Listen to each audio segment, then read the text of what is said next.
genealogía tal vez de este sentimiento de inferioridad boliviana, pero asimismo tiene tal vez otro contexto que tiene que ver con lo más actual, tal vez con esa forma de culpar constantemente y cuando encuentras una palabra que aparentemente te quitaría todos esos traumas, que es la descolonización, al final no tiene un sentido. O sea, pregunto al menos si alguno de nosotros que a día de hoy estamos en un estado plurinacional, que la descolonización ya es un objetivo y una meta. El 12 de octubre, a día de hoy, prácticamente ha sido cambiado de nombre. Es el día de la descolonización, diré, sí, día de la descolonización de lo que previamente era conocido el Día de las Razas. O sea, un concepto propio y único no tiene. Entonces, ¿cómo de alguna manera quitaríamos esos, yo voy a poner, supuestos lastres que vienen de la colonización, si de alguna manera la palabra que estaba encargada a quitar esto no tiene un contexto ni un origen bastante definido y simplemente son políticas dispares que han creado lo que es el ciudadano actual, un ciudadano completamente desconectado de su realidad. Y no sé, Haynes, si tú tal vez podrías tratar de mínimamente enfatizar cómo sería el concepto de de la descolonización, más allá de simplemente señalar cierto tipo de procesos que nuestro país han tenido, pero ninguno ha dado, al menos creo yo, un fruto hasta la fecha. Gracias. Gracias, Juan Manuel. Bueno, primero, no habría que caer en la trampa de solamente buscar la mejor definición que podríamos encontrar académicamente de este concepto de descolonización. En principio hay que entender que la descolonización es un proceso, así como la colonización, por lo menos desde la vista que yo voy investigando, es un proceso en acción que se da hasta nuestros días. Entonces, la descolonización debería entenderse como un proceso que también vaya a, diríamos, a poner en jaque este primer proceso de colonización como tal. Por otro lado, la colonización no se trata de hacer solamente el cambio de nombres, como bien lo ha mencionado Juan Manuel, no es solamente cambiarle al nombre de República de Bolivia, por ahora llamarla Estado Plurinacional de Bolivia, y con eso ya hemos descolonizado por lo menos el nombre, ¿no? De manera formal solamente, pero es un cambio de forma. Si en el interior todo se mantiene tal y cual estaba desde la fundación de la República. Se han hecho solamente ciertos maquillismos, se han pintado las cosas que antes eran de rojo, en un momento fueron de verde, el día de ayer fueron de azul y mañana vaya a saber de qué color serán. Se pinta solamente eso, las fachadas, pero no se va al meollo del asunto, que es en la interioridad de los propios conceptos que reflejen realidad, porque tampoco pueden ser inventados para luego tratar de imponerlos a una realidad que desde luego se va a resistir. No se trata tampoco de entender a la descolonización como una simple resemantización, lo que ya estaba indicando de que de ahora en adelante, bueno, vamos a ver, le vamos a cambiar el significado a lo que es, por decir algo, la educación como tal, de ahora va a ser una educación descolonizadora que tiene que ver con nuestra espiritualidad y no solamente tiene que ver atacando al mundo cristiano con la religión que tal y nos han impuesto y demás. No se trata tanto de hacer este tipo de cambios conflictivos o en últimas que siempre se ha achacado a este movimiento de la descolonización como conflictivo y siempre en aras de entrar en un estado de guerra o de tensión o de buscar un contrario, que sería el colonizador, el neoliberal, el blanco, aquel que en situaciones de clase, aquel burgués que te explota. Bueno, este tipo de dicotomías lo único que hace es reproducir lo que han sido las anteriores versiones de esta propia lógica de un dominio de uno por otro. La descolonización entonces tendría que ver con algo más que solamente principios o elucubraciones, incluso en cuestiones académicas. Por último, la descolonización tiene que ver con un proceso de producción, ya no de individualidades, ya no, por eso desde esta vista, de lo que llamamos el mundo como sociedad, sino el mundo como comunidad.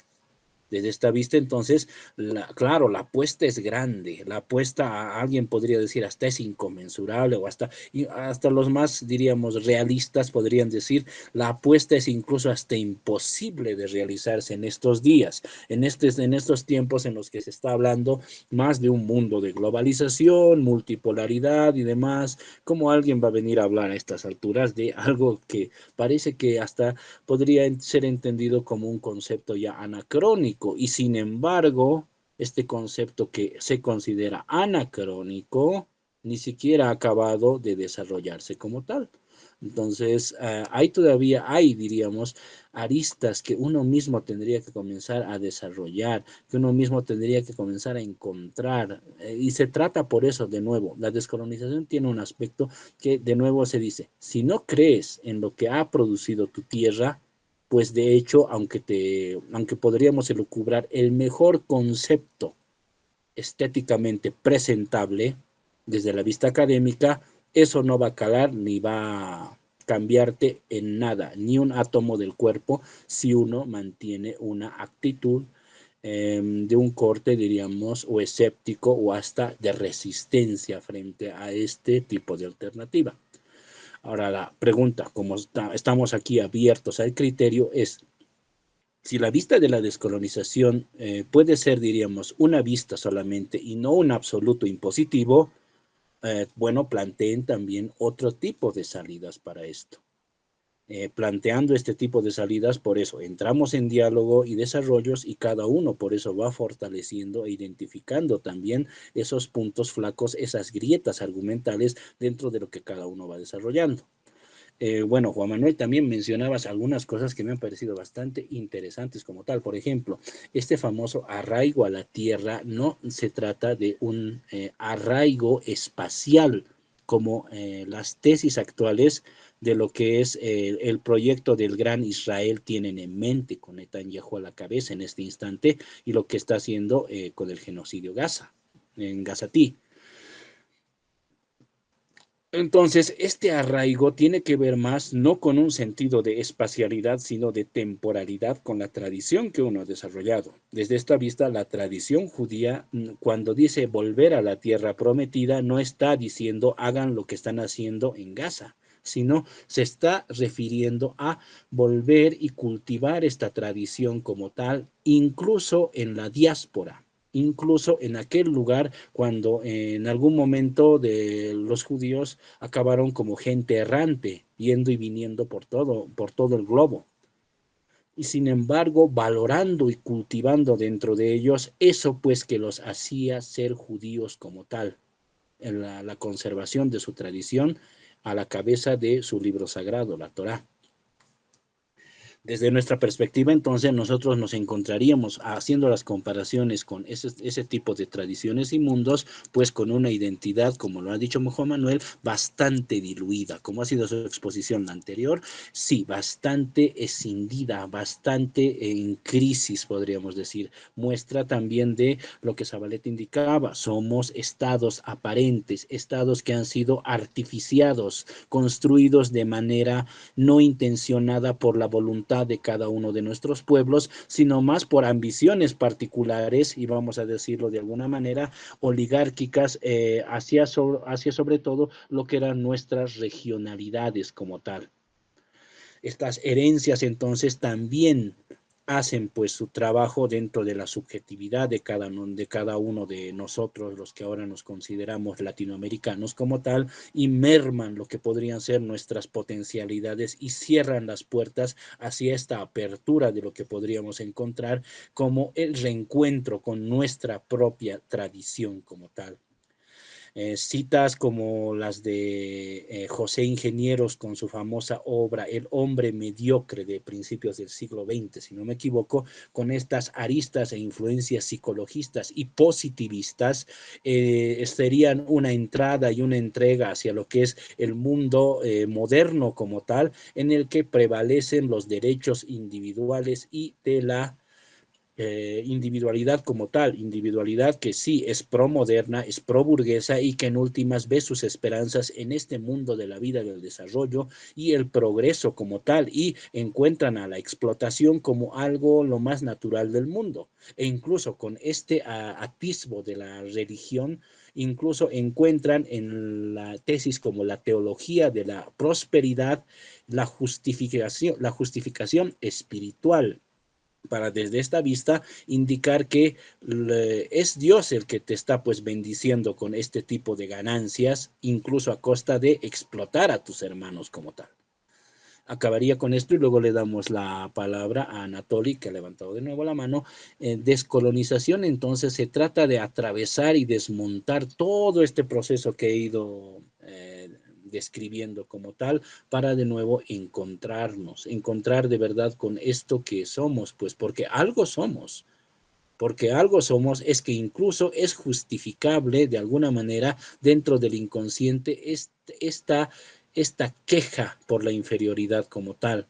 Porque si en un momento se puede entender como inferioridad lo nuestro, no habrá en el pasado algún momento en el que sí fuimos, no vamos a decir superiores, pero iguales en jerarquía a cualquier humanidad de los tiempos históricos, es que en algún momento hubo un fenómeno que inferiorizó esta humanidad que nosotros entendemos como nuestro presente y nuestro pueblo como tal. Adelante, Anatoly, te cedemos el micrófono.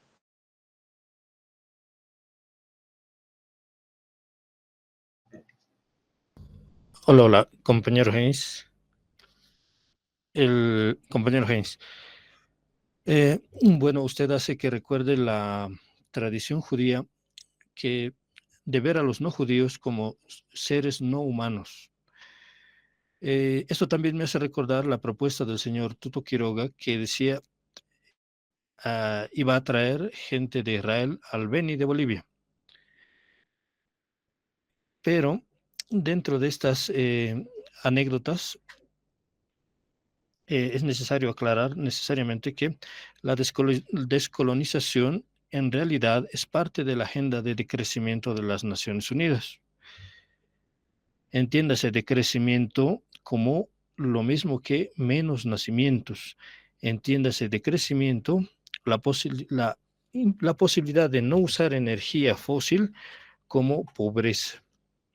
Estoy seguro, más que convencido, que sea cual sea el gobierno que entre en estas elecciones, va a acatar estas instructivas y va a empezar tal vez a racionar el uso del gas, a ver opciones alternativas al petróleo, y eso va a seguir así.